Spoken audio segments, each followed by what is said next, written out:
Goats for landscaping. The Schlitz Audubon Center in Milwaukee has brought in 90 goats to do just that. So they'll be roaming around eating invasive plants like buckthorn, honeysuckle, and garlic mustard. Sounds delicious. Jonah Kaplan is live at the Nature Center this morning to tell us what it's all about. Hi, Jonah. Yeah, delicious for them, Vince. Clearly, this is not a petting zoo kind of deal. These goats are actually being, quote-unquote, hired to do a real job. And here to talk about that with us is Nathan Smola, the director of the Audubon Center here. And what do you mean they're hired to do a job? What could they possibly be doing besides eating? Well, goats are very hungry critters, and they're here actually feeding on invasive plants like buckthorn, which for us is public enemy #1 around here. It's a plant that doesn't belong and can spread like wildfire. So they're here helping us clear that out to restore these properties to the kinds of habitats that actually belong here. The goats are still sleeping right now, so actually here's some video of when they arrived yesterday.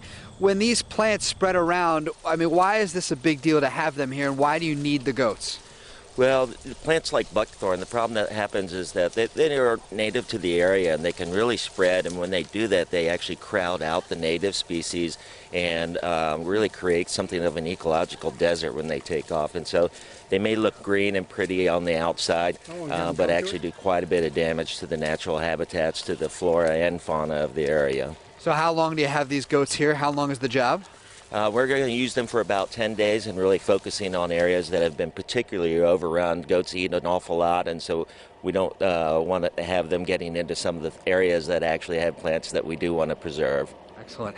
So what we have right now, again, goats at Audubon Center.